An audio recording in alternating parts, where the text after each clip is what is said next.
El Hijo de Dios, el Señor Jesucristo, dijo: Yo soy el camino y la verdad y la vida. Nadie viene al Padre sino por mí.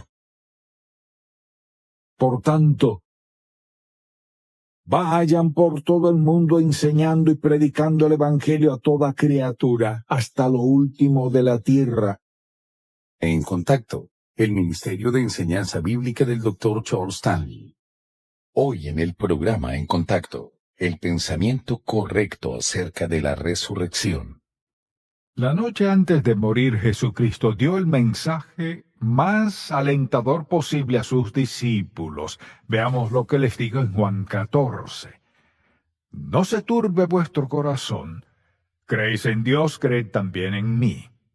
Luego les dijo: en la casa de mi Padre muchas moradas hay, si así no fuera, yo os lo hubiera dicho. Y agregó: y si me fuere y os preparar el lugar, vendré otra vez y os tomaré a mí mismo, para que donde yo estoy vosotros también estéis. Que fue su modo de alentarlos por la sencilla razón de que el día siguiente él iría a la cruz. Y esto me recuerda de lo que dijo Pablo cuando llegó la hora de enfrentar su muerte, y en 2 Timoteo 4, él dijo: porque yo ya estoy para ser sacrificado, y el tiempo de mi partida está cercano. Y la palabra que usa al hablar de su partida es la misma que se usaba cuando, por ejemplo, soltaban un barco de la embarcadera, o si un ejército recogía su campamento alistándose para partir. Es decir, alguien se prepara para partir, así que dice: he peleado la buena batalla, he acabado la carrera, he guardado la fe. Por lo demás me está guardada la corona de justicia, la cual me dará el Señor juez justo en aquel día, y no solo a mí, sino también a todos los que aman su venida. Y considerando la idea que Pablo tenía de la muerte y de lo que sucede después, escuche lo que dijo en 2 Corintios 5. Dijo: ahora, porque por fe andamos, no por vista. Por tanto dijo: pero confiamos, y más quisiéramos estar ausentes del cuerpo y presentes al Señor. Cada vez nos da una palabra de aliento. Y luego en el capítulo 15 de 1 Corintios, por ejemplo, dice, y cuando esto corruptible se haya vestido de incorrupción, y esto mortal se haya vestido de inmortalidad, entonces se cumplirá la palabra que está escrita: sorbida es la muerte en victoria. ¿Dónde está, oh muerte, tu aguijón? ¿Dónde, oh sepulcro, tu victoria? Ya que el aguijón de la muerte es el pecado, y el poder del pecado la ley. Mas gracias sean dadas a Dios, que nos da la victoria por medio de nuestro Señor Jesucristo. Cuando Pablo hablaba de la muerte, siempre era algo alentador. Nada sombrío, ni con la actitud de este es el fin, se acabó, sino con un sentido de gran confianza, y es porque sabía la verdad que el Señor le enseñó de lo que sigue a la muerte. Entonces, al ver estos pasajes y ver su perspectiva, hay que preguntar: ¿cuál es la perspectiva del creyente? En lo que respecta a la resurrección, todos pensamos gozarnos, alabar al Señor. Un día tendremos un nuevo cuerpo, nos veremos y sentiremos mejor. Todo será maravilloso. Bueno, eso está bien si comenzamos ahí, pero si damos un paso atrás, hay que enfrentar la muerte. Y esa es una historia diferente. No es todo gozo, felicidad, etcétera. Pero hasta que lleguemos al entendimiento de lo que enseña la Biblia, de la muerte y de nuestra relación con Cristo, y del entendimiento básico de nuestra confianza y seguridad, la muerte es una historia distinta. Y es interesante cómo la gente tiene diversas ideas de muerte. Por ejemplo, si alguien no cree en el Señor Jesucristo, ni siquiera quiere hablar de eso, ni siquiera habla del tema. Y si no es creyente de ninguna religión y piensa: bueno, un día de esto será el fin de esto, y cuando muera me evaporaré a la nada, le espera una gran sorpresa, porque eso no es lo que dice la Biblia. Así que deseo que veamos lo que enseña la Biblia y Consideremos lo que pensaba Pablo. Él dijo que sería como algo parecido a partir de aquí de la tierra. Ausentes del cuerpo, presentes al Señor. Siempre confiado de lo que sucedería del otro lado. Entonces yo le pregunto, ¿sería esto cierto de usted hoy? Y la primera pregunta que deseo contestar, tengo varias por responder. La primera es, ¿qué sucede cuando alguien muere? Nos pasará a todos. ¿Qué sucede cuando alguien muere? Bien, si usted es creyente, es muy evidente. Ahora lo que quisiera hacer es contestar 2 o 3 preguntas aquí. Hay mucha confusión circulando por el mundo de hoy y en la iglesia hoy día. Y quiero contestar esta pregunta, o sea, preguntamos, ¿qué sucede cuando alguien muere? Las almas de los creyentes van de inmediato a la presencia de Dios. La muerte es solo una separación temporal del cuerpo, del alma, del espíritu. Si usted no cree que al morir y su corazón deja de latir, irá a la presencia de Dios, ¿a dónde irá entonces? Hay quienes dicen que al purgatorio, hablaremos de eso. Algunas personas dicen, uno se desintegra, se aniquila, ese es el fin para uno. La gente tiene toda clase de ideas acerca de dónde vamos al morir, pero la Biblia es clara en cuanto al lugar exacto a donde vamos al morir. Pero si Pablo hubiese pensado, por ejemplo, mucha atención, si él hubiese pensado que al morir habría ido a cualquier lugar distinto a la presencia del Señor, no hubiera dicho, ausentes del cuerpo, flotando en el espacio, en la tumba por 2000 años. No, él dijo, ausentes del cuerpo, presentes al Señor. Permítanme preguntarle, ¿puede usted decir eso? ¿Puede decir si muero hoy, según lo que dice la Biblia, no mi opinión, según la Biblia, si muero hoy, ¿estaré ausente de este cuerpo y presente con el Señor? Exactamente eso dijo Pablo. Cualquier otra cosa que no sea eso no es bíblica. ¿Puede usted decirlo? Puede decirlo con certeza. Y si responde que sí, entonces le pregunto, ¿en qué se basa para decir hoy si muriera hoy camino a casa o si me diera un infarto aquí mismo, si muriera hoy, ¿con qué base podría decir puedo gozarme en el Señor porque ausentes del cuerpo, presentes al Señor? ¿Cuál sería su base para decir eso? La cruz, no las obras. La única forma de estar seguros es que hemos aceptado a Cristo, el sacrificio sustitutivo de su muerte expiatoria en el Calvario para pagar nuestro pecado, todo nuestro pecado, para que cuando Él nos llame vayamos al cielo sin basarnos en nada más. Entonces, si mañana le pregunta a un amigo y le dice, bueno, si mueras hoy, ¿a dónde irías? Bueno, no sé, tal vez vaya al cielo. ¿Y por qué dices eso? Y escuche su respuesta. 95% de la respuesta que da la mayoría, bueno, no he sido mala persona, he sido tan bueno como otros en la iglesia. Hay una sola respuesta. La cruz. No mis obras, la cruz. Y piensa en esto, piensa en las personas cuya relación con Dios no está bien. Y piensan, pues, un día de estos quiero arreglar esto.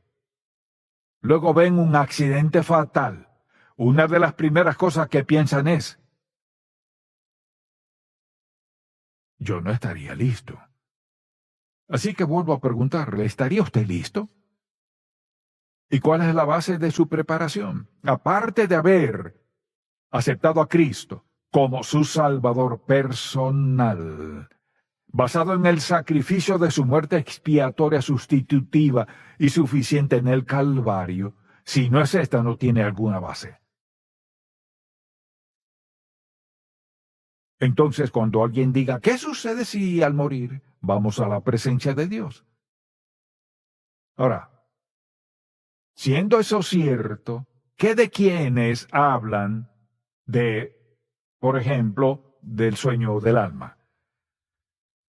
Y hace un par de semanas tuve una larga conversación de 2 horas con alguien que quería persuadirme, mire, al morir uno duerme en la tumba hasta que Cristo vuelva. Yo sabía exactamente de dónde sacó eso. Lo tomaron, por ejemplo, de Primera Tesalonicenses capítulo 4, y Pablo usa el término dormir, pero no para enseñarlo como doctrina, pues él no creía eso. Escuche, dijo ausentes del cuerpo y presentes al Señor, no ausentes del cuerpo y presentes en la tumba. Y no hubo ninguna contradicción en lo que dijo. Así que es muy claro lo que Pablo dice en Primera Tesalonicenses 4. Señala, tampoco queremos, hermanos, que ignoréis acerca de los que duermen, para que no se entristezcáis como los otros que no tienen esperanza. Al usar el término duerme, no se refiere a que duerman en la tumba. Aquí habla de que cuando una persona que es creyente muere, cuando muere un creyente, ¿qué pasa? Es como irse a dormir. Despertamos en la presencia de Dios, y Pablo no lo hubiera creído si no hubiera dicho, ausentes del cuerpo, presentes al Señor. Entonces piensa en esto. El apóstol Pablo nunca hubiera dicho, no sé qué escoger entre estas dos direcciones, como dijo los filipenses. Número 1, realmente deseo quedarme a predicarles el Evangelio. Por otro lado, quiero partir y estar con Cristo. Ahora, si él hubiese pensado que quedaría en una tumba, bien sea por 100 o por 1000 años, nunca hubiera dicho eso. Dijo, deseo partir y estar con Cristo, o quedarme aquí y predicar el Evangelio. Dijo, no sé por cuál decidirme. Entonces nunca se habría sentido así, si él hubiera creído que cualquier otra cosa le sucedería excepto estar en la presencia de Dios. Entonces, en lo que respecta al sueño del alma, no hay nada de eso en la Biblia. Y puede buscar todos los versículos que quiera, no está allí. Así que, no es cierto. Luego queda el purgatorio. Y me sorprende la gente que cree en eso. Creo que muchos católicos romanos son salvos, eso no lo cuestiono, porque si habla con ellos, aceptaron a Cristo como su Salvador, entienden lo que significa ser salvos. Ahora, piense en lo que está diciendo. Piense claramente. Si hubiese un purgatorio, si tuviera que hacer una declaración de cómo definitivamente no puede ser cierto, si, por ejemplo, hubiese un purgatorio, implicaría esto. Sería una negación absoluta de esta verdad que la muerte de Cristo pagó toda nuestra deuda de pecado. Entonces, si usted muriera y fuera al purgatorio a sufrir por sus pecados, le dirán esto: bueno, hay pecados que cometiste que no pagaste en la vida, así que tienes que sufrir hasta que los pagues. No hay absolutamente ninguna cosa como esa. Definitivamente nada. Es totalmente falso. De lo contrario, sería decir que la muerte de Cristo fue un pago parcial y hay que encargarse de lo demás. Es la negación total de la verdad de la muerte expiatoria de Cristo por los pecados de la humanidad. Lo que deseo que veamos es que estas son creencias que tienen muchas personas y las creen firmemente, pero no son ciertas. Mire, una cosa es creer algo, pero cuando surgen las preguntas uno piensa, no es posible creer eso. Bueno, si cree la palabra de Dios no puede creer estas ideas cerradas. Entonces, ¿qué de las personas que mueren sin Cristo?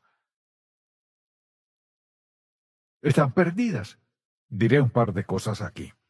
La Biblia dice, está establecido para los hombres que mueran una vez y después de esto el juicio. Ahora, mucha atención. Debemos decirlo con amor, decirlo con tacto, pero hablar con la verdad. Cuando alguien muere sin Cristo,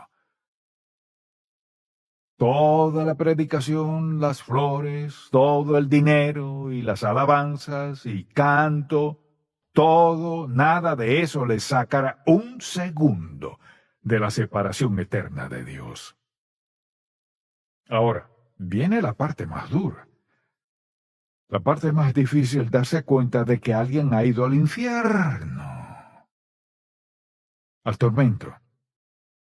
Y serán atormentados hasta la resurrección final en el capítulo 20 de Apocalipsis, cuando los cuerpos de los no creyentes salgan del sepulcro y sean unidos con el espíritu y el alma, y sean juzgados por la eternidad, por sus obras. Porque mire, cuando alguien muere sin Cristo, va al tormento. Pero el juicio final no es en ese momento, porque el juicio será perfectamente fiel al modo que vivimos nuestras vidas y a lo que el juicio acarree. Por eso no puede decirle a alguien, sé que no era creyente, pero, y como pastor he enfrentado eso muchas veces, como todo pastor, les digo, hábleme de su esposo y su relación con Dios. Bueno, él era un buen hombre. No puede ser tan bueno para escapar el tormento si ha rechazado a Jesucristo. Es difícil tener que decirle eso a alguien, pero es la verdad. Y no podemos darnos el lujo de desviar a alguien a pensar que porque hicieron esto y aquello, por ejemplo, o dicen, o no estoy seguro de todo eso, pero sé que estará bien. Bueno, no tengo el corazón para ir más allá. Pero la verdad es que no estarán bien. Está establecido para los hombres que mueran una vez y después de esto el juicio, es decir, tras nuestro último aliento, o iremos a la presencia de Dios o al lugar de tormento. No hay razonamiento, sermones, teología, doctrina, falsas creencias y todo lo que sucede. Nada de eso funcionará. La Biblia dice que si confesares con tu boca que Jesús es el Señor y creyeres en tu corazón que Dios le levantó de los muertos, entiende de qué se trata, serás salvo. Mire, Dios Padre colocó todos nuestros pecados, los suyos y míos, los pecados del mundo entero, desde Adán, puso la culpa y la paga de todos los pecados de la humanidad en el único que podía llevarlos, alguien sin pecado, Jesucristo, el Cordero de Dios. Todos los corderos, cabras y toros que fueron sacrificados, todo eso fue un presagio ¿de qué? Del día que Jesucristo fue a la cruz. La Biblia dice que el velo del templo se rasgó de arriba abajo, ahora el hombre tiene acceso al Padre. Por tanto, todo lo que sucedió esos años, nuestro acceso a Dios mediante su Hijo Jesucristo. Ahora, Dios puso el pecado de la humanidad en la persona que nunca pecó. ¿Y quién mató a Jesús? Ni los romanos ni los judíos lo mataron, el Padre mató a Jesús. Fue a su Hijo a quien Él sacrificó por nuestros pecados. Entonces, al aceptar a Cristo como nuestro Salvador personal, aceptamos el don de Dios, de su Hijo, como el único y verdadero sacrificio apto, expiatorio, vicario y suficiente sacrificio por nuestros pecados. Él puso todo ese pecado sobre Cristo. Esto es lo que hace tan atroz rechazar a Cristo. Es el único que puede llevarnos al cielo. Él dice, yo soy el camino, la verdad y la vida. Nadie viene al Padre sino por mí. No hizo alarde, dijo la verdad. La declaró. Entonces, quien rechaza a Cristo, rechaza el don del Padre de morir por sus pecados. Y al rechazar a Cristo, nadie más podrá pagar por sus pecados. Escuche bien. ¿Quién más podrá pagar su deuda? Le diré por qué nadie más podrá. Porque todo el mundo ha pecado. Todos tenemos nuestro pecado. Jesús, el único Hijo de Dios perfecto, sin pecado, pagó toda la deuda y punto. Al aceptarlo como Salvador personal, Él le asegura eternamente, basado en su muerte en la cruz como paga de su pecado. Bien, si ignora eso, ¿quién lleva su pecado? Debe hacerlo usted. Y dirá, ¿y mis buenas obras? Qué bueno que me pregunta. Porque sus buenas acciones son inútiles en lo que respecta a su aceptación delante de Dios. Por eso Dios lo envió. Quizás alguien diga, bueno, entonces, ¿qué de la resurrección? ¿De qué se trata? Bueno, la Biblia dice que vendrá un día cuando Dios declare el fin de todo. Y Él lo traerá todo a la luz. Llegará un día cuando el Señor Jesucristo vendrá en el aire y nuestros cuerpos resucitados serán reunidos con Él en las nubes en el aire.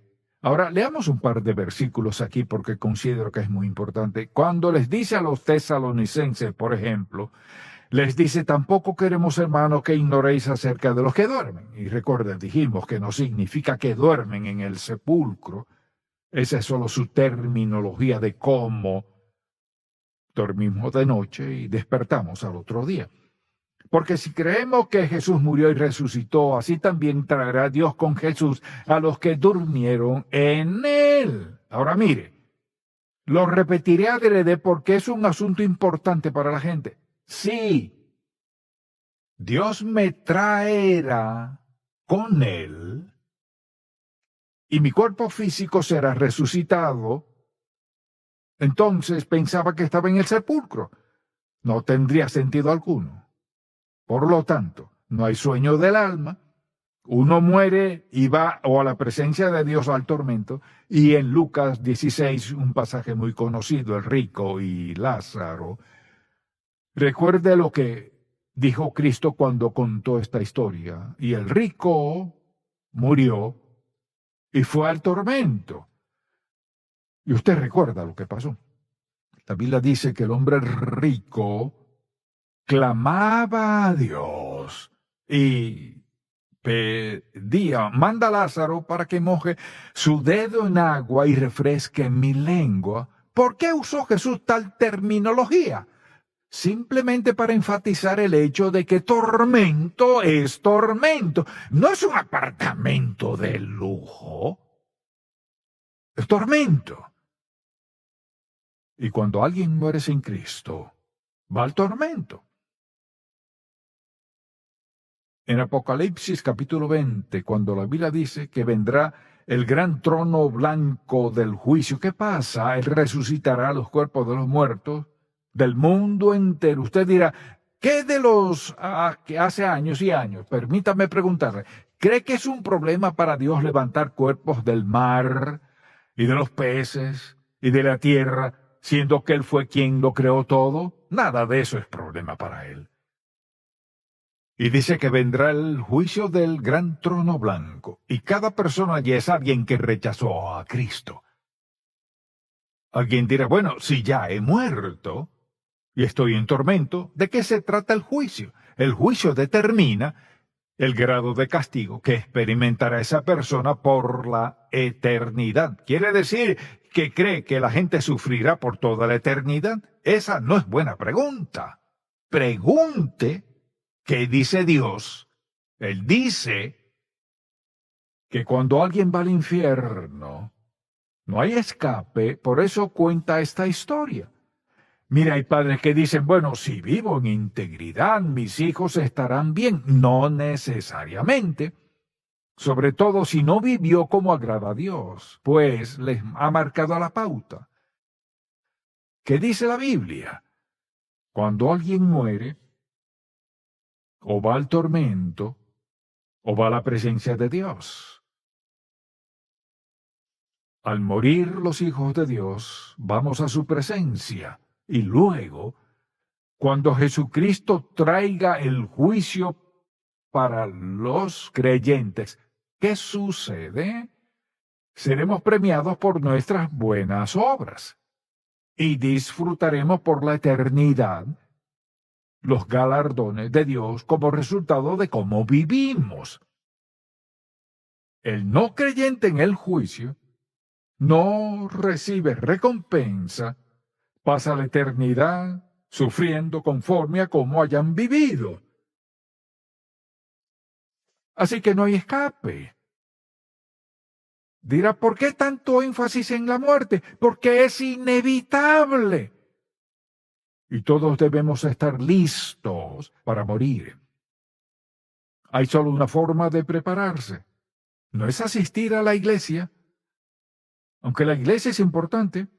No es leer la Biblia, aunque es importante. Orar, muy importante.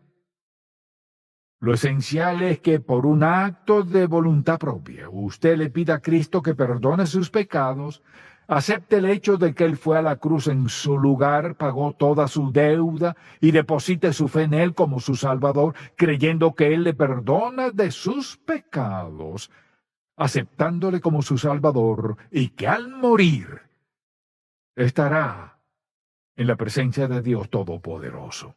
No hay ningún otro, nada en lo absoluto que sustituya eso. Entonces le pregunto, ¿está usted listo?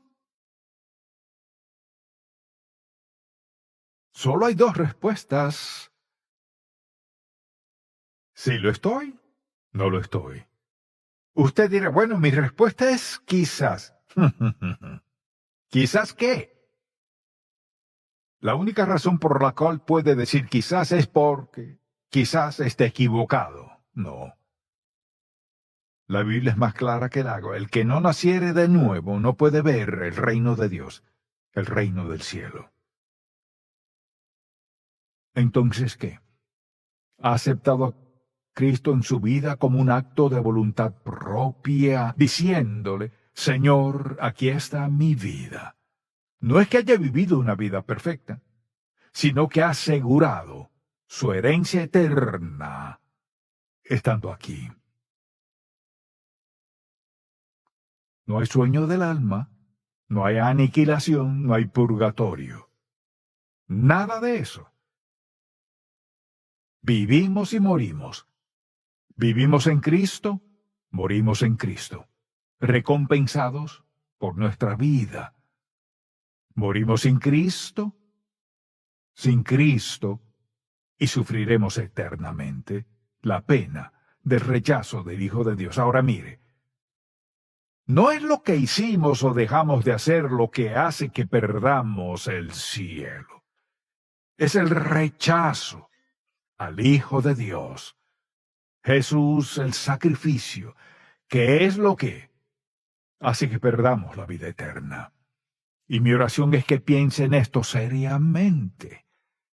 Diré, bueno, lo pensaré un día de estos. Quizá muchas personas que están hoy en el infierno, que dijeron lo mismo.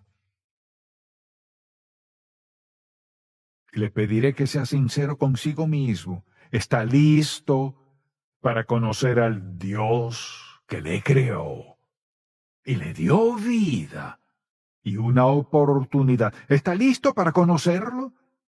Habiendo rechazado a su Hijo, actuando a su modo, rebelándose contra el amor de Dios.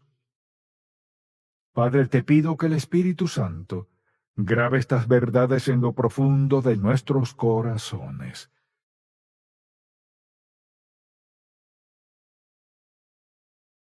Te pido por quienes han buscado excusas para no tener que confrontar su relación contigo. Te pido, Padre, que les haga sentir quebrantados, que al acostarse no puedan dormir. Cuando traten de concentrarse en algo, no puedan, hasta que resuelvan el asunto más crucial de todos, su relación personal contigo, mediante tu Hijo Jesús. Te lo pido en su nombre. Amén.